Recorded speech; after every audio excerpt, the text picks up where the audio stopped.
You're listening to the Converging Paths podcast, brought to you by Barakat Trust, with the support of the Al Tajir Trust and the Aga Khan Trust for Culture. Hello, everyone. Welcome to our podcast series. And we're very happy to have Wael Sabry, who's working on a fascinating project between Turkey and Egypt about Kundekari, a certain type of woodwork. Welcome, Wael. Welcome, Saif. It's a pleasure being with you. Well, I think it would be very useful if you could tell us what Kundekari actually is, because I'm sure very few people know. Actually, Kundekari is a Turkish word. In Arabic, it's a jam'iyya, or assembly in English, and actually naming a very specific traditional art and crafts forming of wooden pieces to be intricately interlocked, governed by a subtle Islamic geometry, to construct a full wooden panel completely free of glue or nails. So given that we can't see this panel, can you just explain how a Kundekari panel differs from just a normal cupboard door? Yeah, if you have a door, for example, if you have a frame of a door, of a leaf of a door, then you have a panel inlay in the middle. And this inlay in the Western carpentry is one panel, one huge panel, or maybe two or three panels in this case. But in Kundekari, it's smaller pieces, because we don't have these big trees in the Middle East and in Anatolia. So it's more small pieces of interlocked wooden components that actually form the whole panel. So a panel that is broken down into smaller pieces. And to put these small pieces together, you have to have main components that represent the main structure to hold the panel in its place. And also you have secondary elements. We call the main elements mothers, or ummahat in Arabic.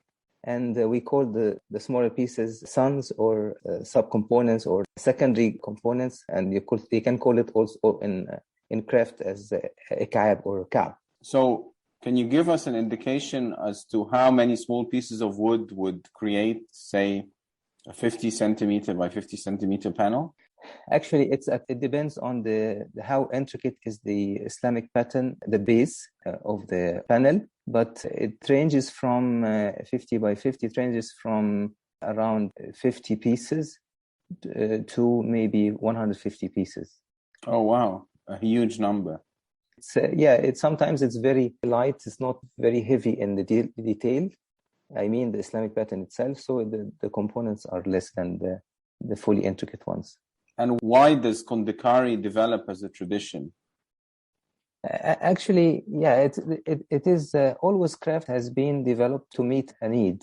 So there was a need actually to have wooden panels in a very harsh climate condition. If we are talking about Egypt, the difference in temperature, the difference in humidity between winter and summer, and also in Anatolia and the Middle East, it is very difficult to put one piece of inlay in the panel, because it will shrink and contract and expand with humidity, and this will cause actually deterioration of the whole piece of wood, whole piece of wooden product.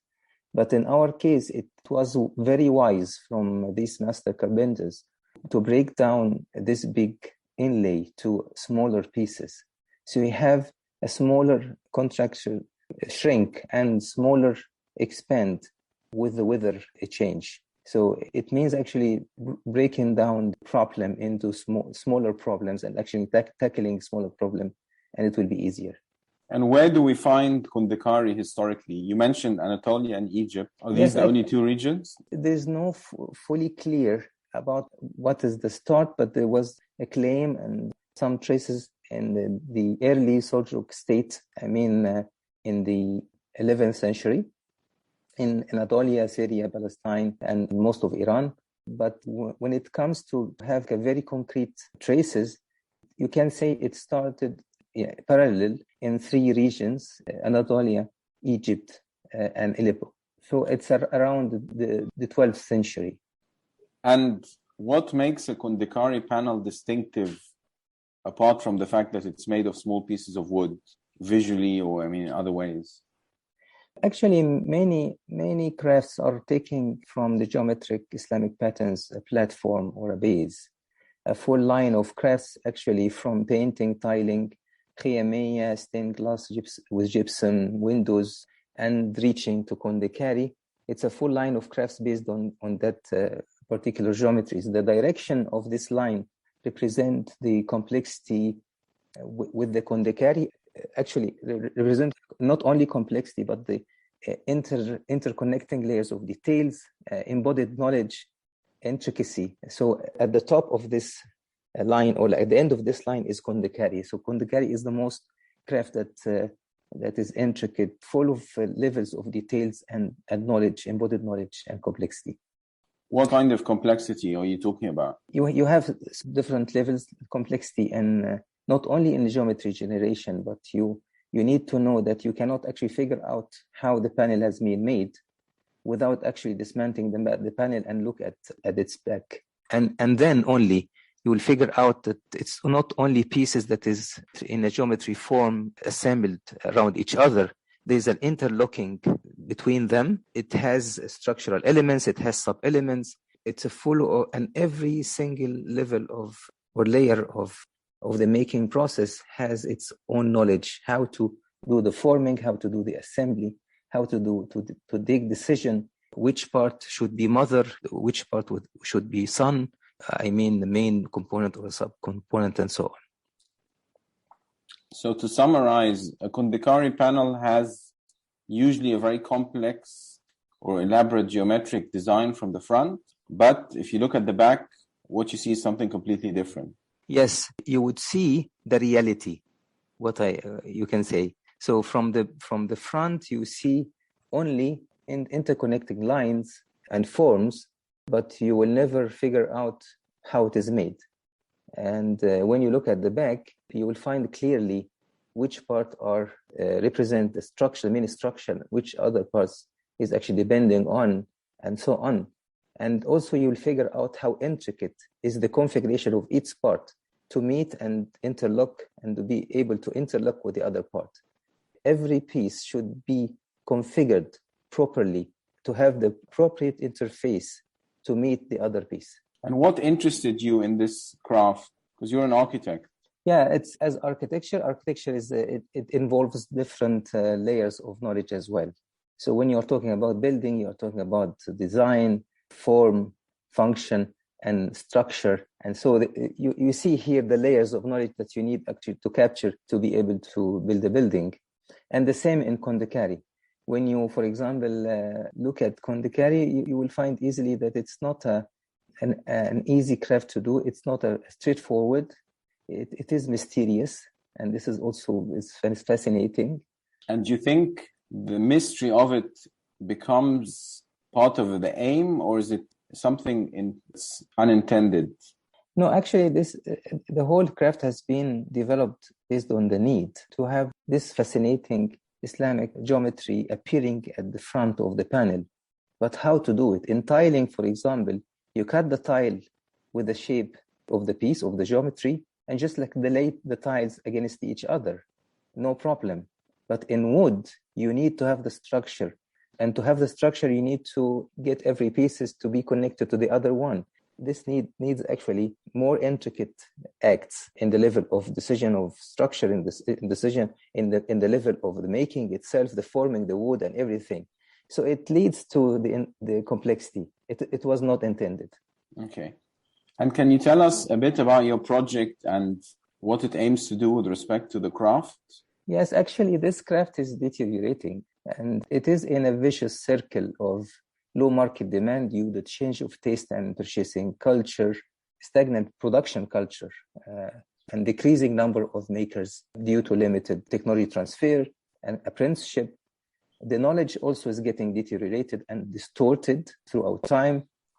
Skills, lack of comprehensive documentation for the craft.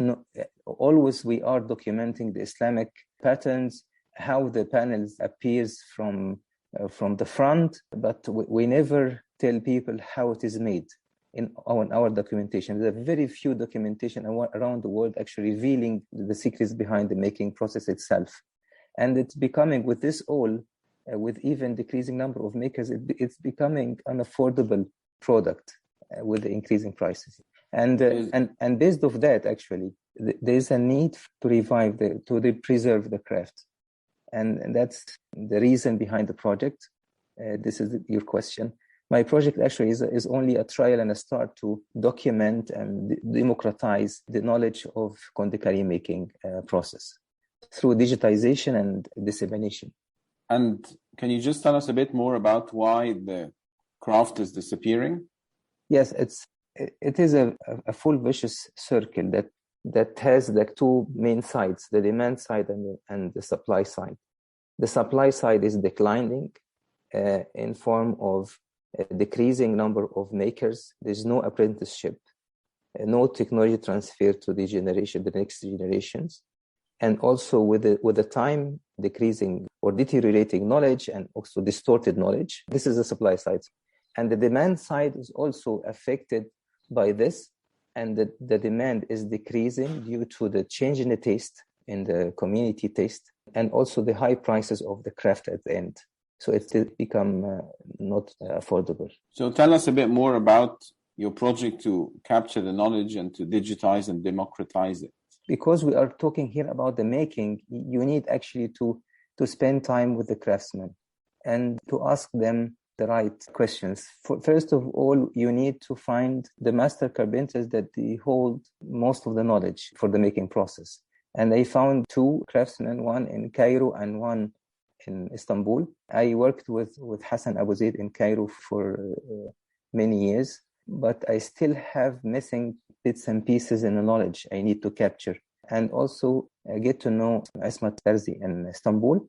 And he's also practicing Kundekari maker presently. And the idea was actually to bring these two crafts together in sessions and revealing the knowledge or capturing the knowledge during the discussions about different details and how they made it and so on. I found that this might be a good way to capture the knowledge that, as you know, all these makers, they are not teachers who can teach somebody, but they are very good craftsmen. They cannot talk much about how they are making this, but they can just make it. And to capture, you need to live with them, to let them discuss things. So knowledge and embodied knowledge is small bits and pieces of know-how will be revealed. Why? Because they learned it from a young age, so it's like speaking a language, but not being able to explain how the grammar works and why. A very good explanation of this. Yes, exactly. Because it's also they have this knowledge embodied, like as language, as behavior, and then they cannot actually say how they do this, but they can just like do it. Yeah. And what's the idea of doing a project in two countries? I mean, are the traditions the same? Are they different? How did you come up with this idea of doing it in Turkey and Egypt? Yeah, it's as we said that the knowledge is deteriorating. It means that no one holds the full knowledge himself by his own, and you need actually to bring more than one to capture as much as you can from the knowledge. And even with this trial, you might end up that there are also missing points that you need to involve others in. So this is not the only two I will be working with, but this is for this project. And working in two countries is a must because Anatolia and Egypt, as we said, they are regions that the craft started in. But also because the craft has been deteriorating throughout time, no one holds the full knowledge. So I need actually to involve more than one, and involving one from Cairo and one from Istanbul was an idea to capture most of the knowledge. But also, when I have started this project as well, I found out that the knowledge that is in Hassan's side, the Hassan's knowledge, is a little bit different than Ismat Tarzi knowledge. They might have the same product at the end, but the way of making is different. Hassan is more into manual work, how to do it all as has been done 300, 400 years ago, with the same tools, with the same techniques, with the same manual way.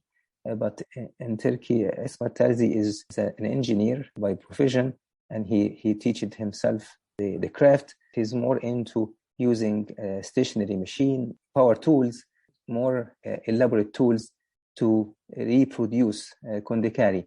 And it was a very good idea in this case to know from both sides how it is made. Thank you.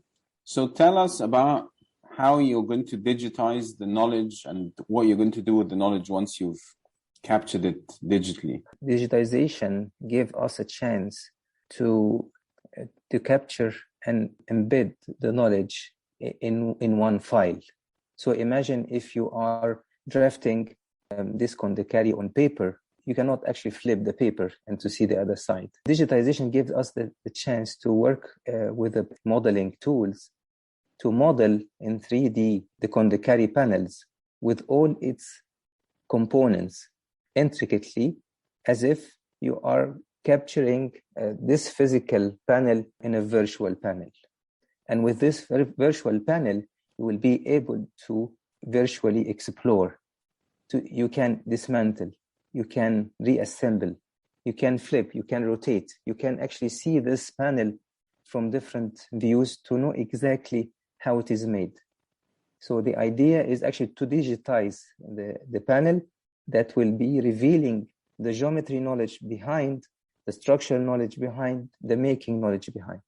What will you do with it once you've done that? Who's going to have access to that knowledge? It's a very good format, this virtual reality format, to be disseminated over the social media. If you write Kundekari on Instagram, for example, or Pinterest, you will find hundreds of accounts that actually they publish Kundekari, they talk about Kundekari.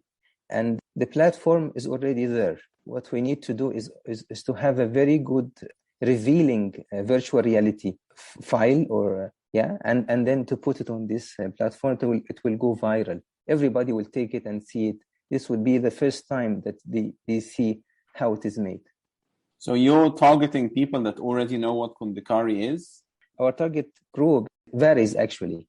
One is on the demand side and one in the supply side. If we want to tackle the problem of the supply demand, so on the supply side, we said, it will be on all the platforms of social media that will be very accessible for the product designers, furniture makers, carpenters, and so on.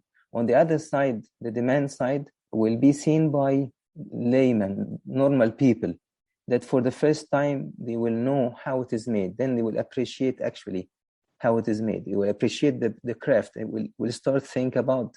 And in this case, they will have the question, why I cannot afford to have this craft again?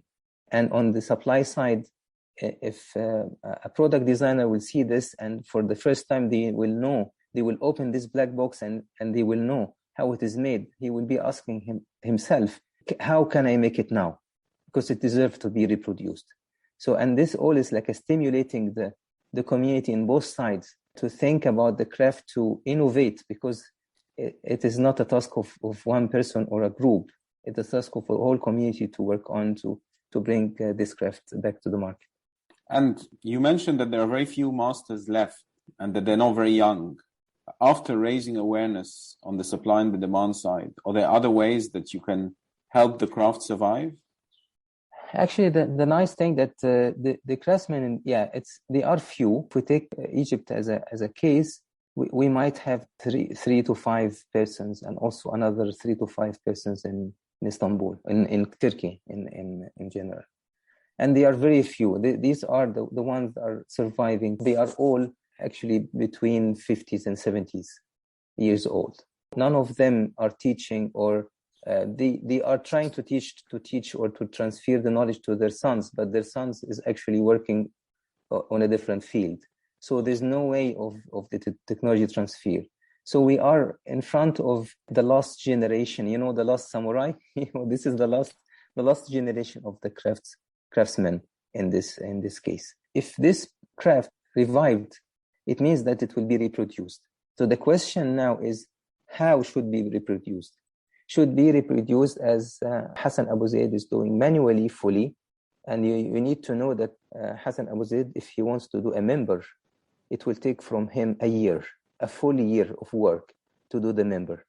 It means that nobody can afford the full member in this case, except very, very special customers. In Turkey, Ismail Tarzi is working with machines more. But also it's still expensive. The chance in Turkey is better than Egypt because the government itself is still building big mosques, big masjid, and they use the Kundekari in these masjids. Some of these Kundekari are faked and some are authentic Kundekari. But in this case, if we have the chance to reproduce in Kundekari in a market viable way, it means that Hassan should benefit from this, of being like a master of that. He can train people because the demand for the training will be higher. He can actually work as a designer more than to cut every piece himself. Like thousands of pieces should be cut by his hand. And he's 70 years old. So I think these craftsmen will change their place, their position in the craft, from being the doer, the maker, to be the designer more, and to be the trainer, the teacher. And who or what will be the making process in a way that makes it more economical and more accessible? I claim that like a Kundekari carpenter was always developing its tools through our time. And there was a point of time that they stopped to innovate in their tools. So for example, Hassan to do a very precise, very narrow cuts without a big tolerance, he has to make his saw himself from a very, very thin piece of steel to be able to cut these intricate cuts. So he's always doing that. He's putting his jigs, he's developing his way of making and so on. And when they stop to do this, it starts to deteriorate. We need to continue in innovating in tools, how it should be made. And we are in a digital manufacturing time. We have now the ability to have digital manufacturing machines that can help Kundekari to be reproduced in less time, less cost. So you think that actually technology is a very important part of the survival of a craft or of this craft? Yes, craft is technology. And if the technology became stagnant and not moving, not actually developing with time, it will be obsolete. And then the craft itself will die.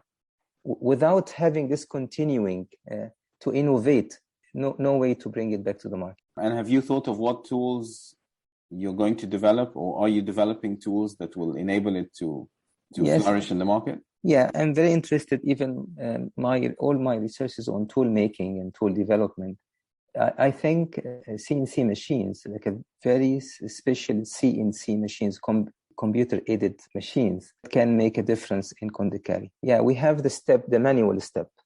We have the step that Ismail Tarzi is actually using some CNC machines, only 2D CNC machines, to do the cuts intricately that Hassan or like Hassan Abu Zaid is doing in Cairo by hand, but actually not the full pieces actually you can take from the machine. You need to bring the piece from the machine to another one, to another one, to another setup, to another jig to complete.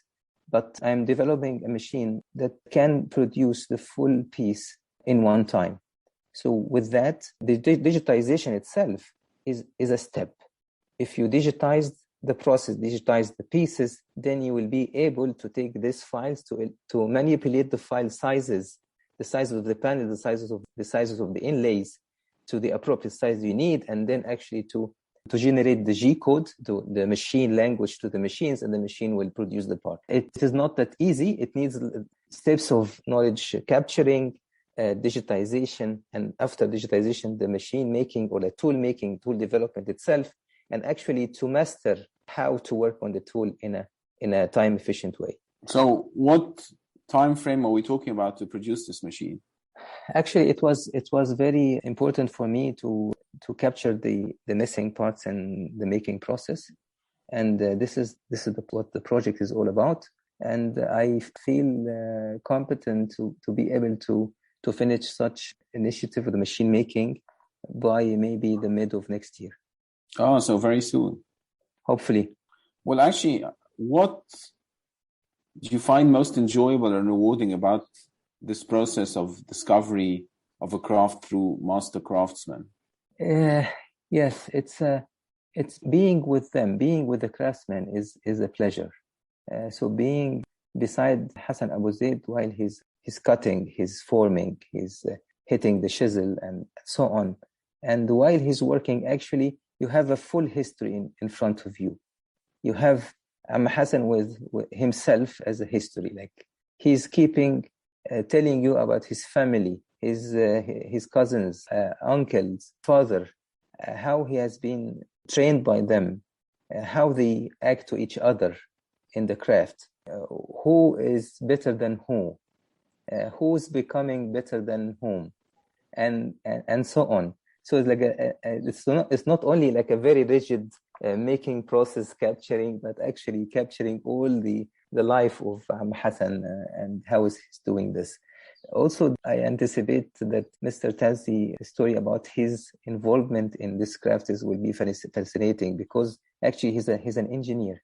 So it's another type of interesting story about how engineer became interested in Kundekari and how he tackled the whole problem and how he reproduced, how he teaches it himself. It's a very unique story to be heard. And what was the environment in which Hassan grew up? I mean, what were the relationships between all the members of the craft and his family and him? Because Kundekari making has been seen as mastery. So every Kundekari master consider himself at the top of the craft, at the top of carpentry craft. And there's a huge amount of competition between the family members. Even they are family members, the father and son are competing. The uncles are competing with the father, and so on. Everybody wants to be at the top of the craft. And not only the carpentry, but at the top, even on the Kundekari making craft. So, and this is how it was. So you need to know that the technology transfer from the father to the son was not fully. So the father always keep some knowledge for himself and not passing this knowledge to the son. And this is very strange. We all know that fathers are like, they are givers. They will give everything to the sons. But with Kundekari, they feel it is sacred craft. So it's secrets as well. It's full of secrets and so on. So they are cautious about what to transfer and what not to transfer. So this was the whole environment. And would you say that part of becoming a master is discovering your own path and creating your own secrets and finding the solutions that no one has told you? This actually was what Hassan has done to excel. So some of these craftsmen, they stick to what they have learned. They are not taking out any chance to go out of this to another way of doing or to discover a way of doing different than the ones that they have learned. But Hassan Abu Zaid, one of the few that they excelled over his uncles and father even, because he's going out of the box, as we say.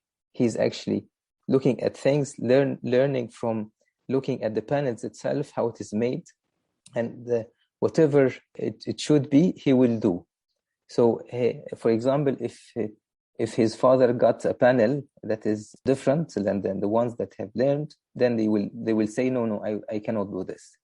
But in the case of Hassan Abu Zaid, he will say, yeah, I can do it. And then he will study it and do it. And this what makes one like Hassan Abu Zaid excel than the others. And in places where Kundekari is found historically, how important are the old pieces in inspiring new work? I mean, what's the relationship between someone like Hassan Abu Zaid and a panel from the 15th century, for example? In the last 2 years, Hassan Abu Zaid worked in a very good initiative by the Egyptian Organization for Heritage Preservation in Egypt, and they have been trying to capture the panels, like to do sample of panels that is actually present real members, like historic ones, and 60% of these panels were new for Hassan Abu Zaid. But the fascinating thing is that Hassan, when he look at the member, the panel of the sides of the member.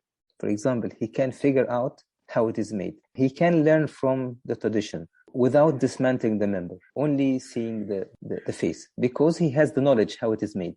Then he can figure out. I remember once, actually, I spoke to a craftsman who said that one of the things that craft requires to survive is companionship. And do you think that your project of bringing masters from Turkey and Egypt together for the first time will help in sense of creating a community of craftsmen? Precisely. This is what was the aim. We are in a world now that you can, now we are talking online in different places. So it is easier now than ever to bring people together. But to have this interaction between me and you, I need to know you first. So having the craftsmen physically together, appreciating their work, each other work, appreciating the new methods and also appreciating the old ones is a key to bring this back. Thank you so much, Wael. It's been really a fascinating conversation. And I wondered, as a final word, if you could give a word of advice or a comment to people in areas like Istanbul and Aleppo and Cairo and other places with disappearing craft traditions. What would your words be to them? I think the main challenge for these disappearing crafts is actually our preservation attitude. We are thinking of these crafts as it should be frozen. It should be put in museums, restored, and so on. But I do think that to preserve these crafts, they need to be brought back to the market. And all these crafts, the Kundekari at the top of them, and all the heritage and traditional crafts deserve to stimulate contemporary product design and be one of the leading arts and crafts in the world. The challenge is only our romantic attitude that the craft should be made manually with the same tools, with the same time pace, and without a serious tool innovation for craft making, the craft will die, as we said. Not only Kundekari, but all traditional crafts and its production heritage is not ruins to cry on, actually. It's a chance to bring us back to compete in the international markets, to generate jobs, to stimulate innovation. It's a great base of knowledge and excellence that can help us to excel and give the world the chance again to enjoy such incredible art and crafts.